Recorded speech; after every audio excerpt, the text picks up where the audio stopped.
everyone and welcome to another episode of Masala Chai and Chess with Nisha. It is my birthday today, another year of sweet and bitter experience of this world added to my life, and to make myself feel good during this lockdown time, during this corona time, I decided to share with all of you the game I'm really proud of, the victory I'm really proud of. You might think, why am I proud of a victory? Isn't it a part of life to win or lose? Well, my opponent, who was a 15-year-old prodigy at that time, is now world number 2. I wanted to wait till he becomes the world champion before showing off this game. But okay, it's fine, let him become the world champion and I will flaunt this game once more. So let's get started with the game. But before that, I have a humble request to all of you. There is a message to all of you at the end of this video. It's my birthday. I request you to hear me out. Give me some time of your life. This was the year 2007. It was a golden year for me. In the year 2005, I had become the Indian National Women Champion, and thus I got a scholarship from Sports Authority of India for coaching, which I availed in the year 2006 and early 2007. So for the first time, I got personalized coaching from Vladimirov sir and Praveen Thipse sir, and working with them really helped me build up my confidence. I worked very hard and I wanted to reach for the stars.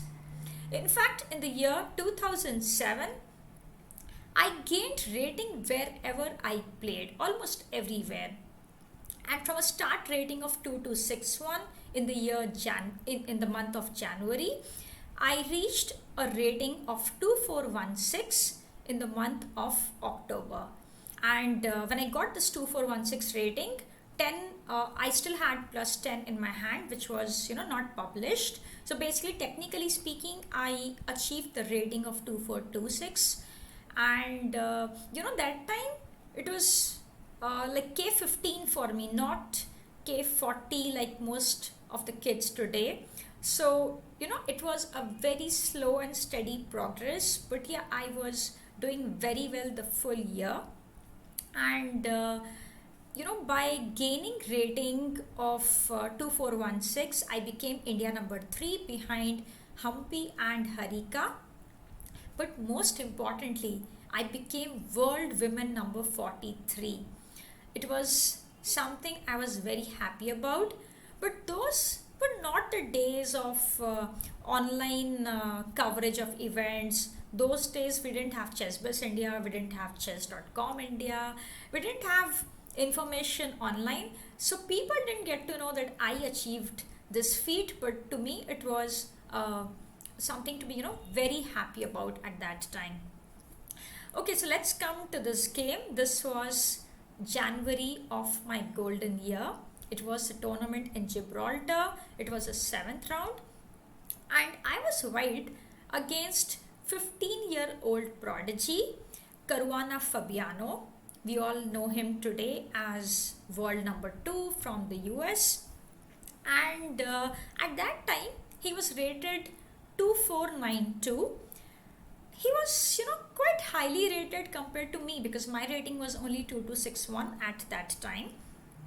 But I was very experienced, and to be honest, I kind of I had no clue that he's going to become so strong in future, and it actually did help me, like not knowing that he's a future champion. I didn't have any pressure as such, and I thought, okay, he's some kid with some inflated rating and so on. That's what I thought. Okay, this thing did help me. So let's get started with the game. So d4 was played, knight f6, c4, e6, knight c3, bishop b4. We see the Nimzo Indian on the board. I played queen c2, and here he played knight c6. So I had an idea that he could play this, but I didn't prepare very concretely. I saw some games and came, and I thought I will decide on the board as to what exactly to do.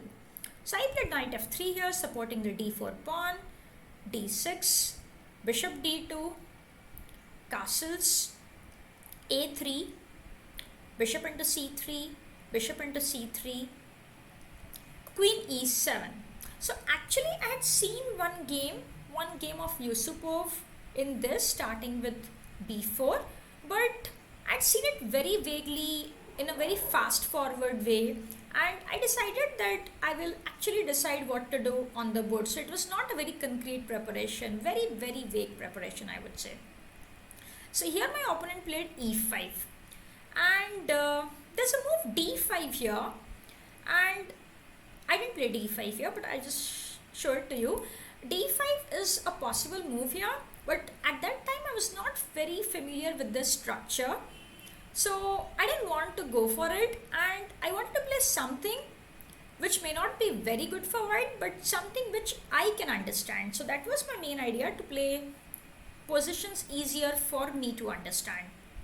And here, instead of playing d5, I took d into e5, and after knight into e5, I played e3.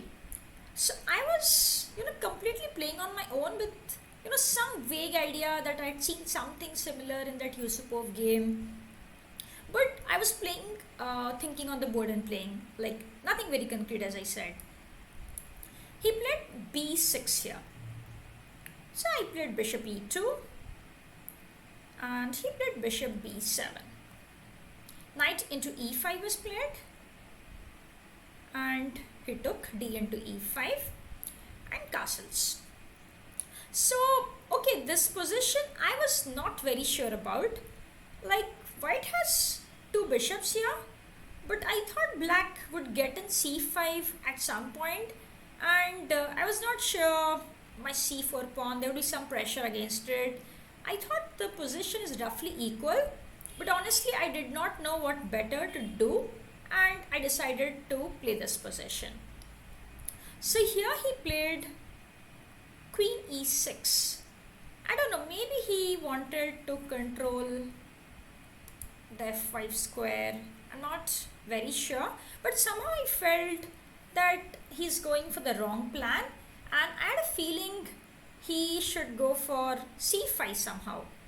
It seemed to me that black has to go for this plan now or later, but somehow c5 has to come in this structure. That was my idea, and that was my understanding basically.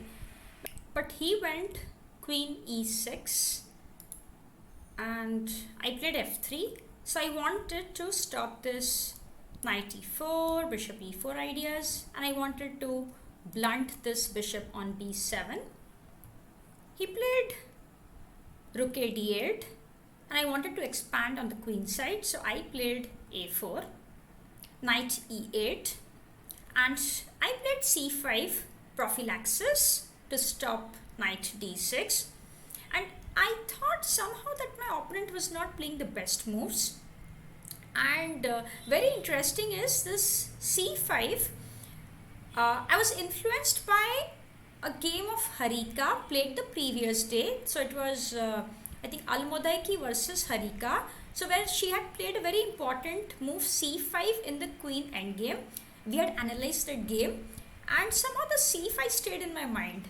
So I knew this, that here I need to play c5 to stop this knight d6 idea, very important idea. It's very interesting how, a move analyzed in a very different game, and it was endgame, and that I recollected during this game.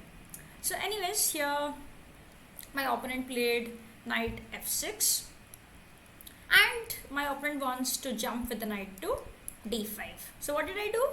Prophylaxis, e4, I stopped knight d5. He played knight h5. So now he wants to go knight f4. Yet another prophylaxis, g3. So I'm stopping knight f4. So he came back with the knight f6. rook f d1, and he played h5. Bishop b2, knight d7. This poor knight, it was just going left and right and it was trying to find something to do. So here I took c into b6, and the point is that black cannot take c into b6 because of queen c7. I'm getting entry inside.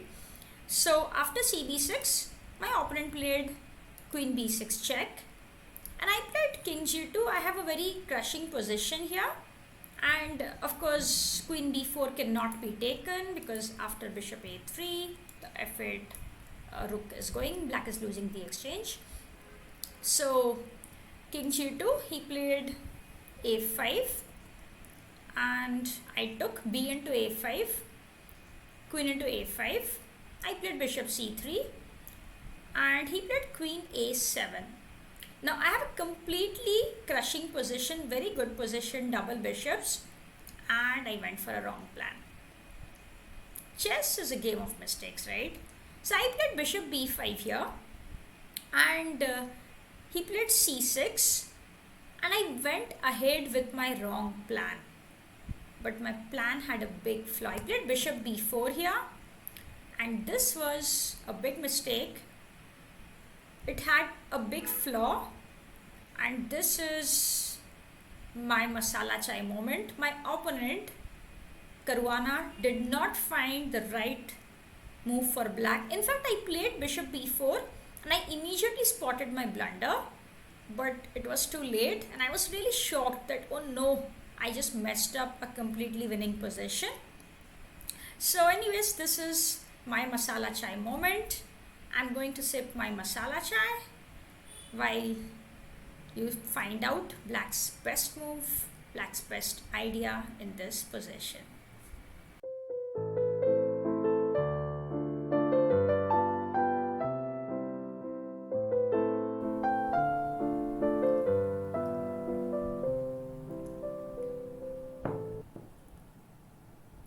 Here, my opponent played rook f e8, which is a mistake, which is, not taking advantage of my mistake. So the right move after bishop b4 was c into b5, and after bishop f8. So first I'll show you what I had seen. So I saw for king f8, I have queen c7. So I'm attacking the rook on d8 and the knight on d7. And if black plays, for example, king e7 here, I can take a into b5. For example, if queen b8 here, rook into d7. After rook d7, queen into b8, completely winning. So in this position, king f8 is winning for me. Knight f8 cannot be taken because I will just take rook into d8, and again it's winning for me. And instead, in this position, let me remove the arrows first. So, okay, let me just show the move. So knight f8 is not possible because of rook into d8. Instead, after bishop f8, rook f8 is not possible because of rook into d7. So I thought after bishop f8, I'm completely winning, but I missed the in-between move, rook c8, and now white is in trouble. Queen f2 has to be played here, and after queen into f2, king into f2, knight into f8, I must take. I've lost all my advantage in this position. And for example, after rook c2, king g1, knight e6, rook a7, I'm showing a possible variation. Bishop c8, rook d3, it's a roughly equal position. So all the advantage of the first couple of moves just disappears in this position. Should be a draw from here. So I was very shocked when I saw that I blundered from here. But luckily my opponent also did not see the idea. He also missed the idea of rook c8. And he played rook f e8 in this position. And after this I just took bishop into c6, bishop into c6, queen into c6, and now I'm a clear pawn up. I have a bishop, I have an outside passed pawn, And this pawn is now going to be the real hero of the game. So my opponent played knight f6, bishop c5, queen a5, bishop f2, rook c8. I'm completely winning, so I'm just not going slow from here. Queen b6, queen c3, a5, h4, queen e3. I'm very happy to exchange the queens. Queen b2, rook db1, queen c2, a6. The pawn keeps pushing unstopped. Queen c4, a7, queen e6. I played g4. He played h3. Here if I take king h3 unnecessarily, he will get knight h5. I didn't want this, so I just played king g3. He played rook e d8. I played queen b6. He played queen e8. Now I took king h3 as there is no knight h5. Knight h7 was played. Again I played bishop e3, stopping knight g5, prophylaxis all through. I did not allow this knight what it wanted to do. Knight f8, rook d1, rook into d1, rook into d1. Here he played knight e6, rook b1, king h7, queen d6, knight c7. This poor knight, it has been really restless in this game and it made 11 moves in this game. I played rook c1 and finally he resigned because, for example, knight a8, I can take rook into c8, queen into c8, queen e5. I'm 3 pawns up. I have a pawn in the 7th rank. It's completely winning for me. So after rook c1, my opponent resigned. If you think of it, even though my opponent was very highly rated at that time, if you look at this game, you feel that white is a very strong player and black is okay, some player. No disrespect to Fabiano, but this game was quite one-sided. But today if you compare my rating with his, there is a heaven and hell difference between our ratings. Today he's become such a strong player, very down to earth, very cool, very disciplined. He has so much knowledge of so many things. I learned so much seeing his games today that you see a very different Fabi today. I guess he was 15 at that time. He must have worked really hard with lot of discipline, dedication, and he must have sacrificed a lot in life to reach where he has reached today. One has to be hardworking, one has to be lucky to have the resources to train, to play tournaments, etc. And one has to have a surrounding where he can shut himself from the rest of the world, when he can shut all the non-chess activities near him and just focus on that one goal in life. I'm really glad to see Fabiano reach where he is today. Hats off to him. So much dedication, so much work. I guess lot of sacrifices on the way which we do not even know about. I really wish that he becomes world champion one day. Now let's come back to me. So among my peers, nobody can question my love for chess. Also, I can work very, very hard in chess if I want to, if I decide I want to work hard. So, what has not taken me forward is a big question. And as you grow in age, you look back and you start thinking of what could have happened differently. In my life, after 2007, that's around 2008, all the obstacles in life started coming one by one. I feel a lot of things could have happened differently. I feel a lot of support could have been extended to me, and I don't mean just financial support. I faced a lot of problems, lot of tension, especially in the last 5 years. I have faced a lot. But before that, I should really tell you, that from the point of view of being from the state of West Bengal, I must really put forward my achievements. So I'm the first woman international master of my state, West Bengal. I'm the first woman grandmaster from my state and the first woman to become an international master from my state. Nobody can break these records, they will stay forever. I have played in 3 chess Olympiads, I've played 2 Women World Chess Championships, I've played Asian Games in the year 2010. I was the National Women Champion in the year 2005. I won the National Women Challenges in the year 2014.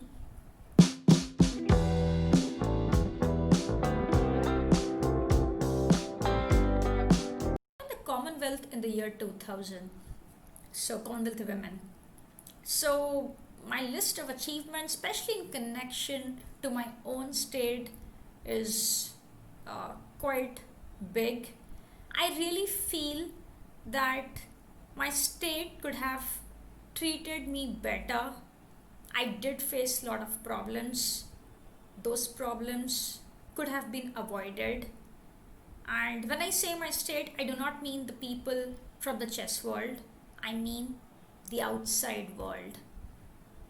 In India, it's very important for people to not disturb the people who have potential, to let them do their work.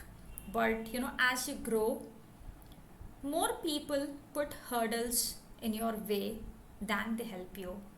So I'm not in a position to state what I went through, especially last 5 years. But all I can say is that things could have happened differently, and people can stop unnecessarily, troubling people who have not harmed them. And I have a message for the youngsters that achieve young. When you grow up, you will never know what kind of problems in life are awaiting you. So achieve when it's the right time to achieve. People support youngsters, so put in your best and achieve now. There's always a lot of debate whether you can achieve when you grow up. Yes, you can, but life brings in its own set of problems from unknown quarters when you grow up, and it's very difficult to overcome many of them. So, my humble request to the political parties, to the government, to the corporates, to people who matter, that help the talented people near you and don't bring forth hurdles in the path of the youngsters.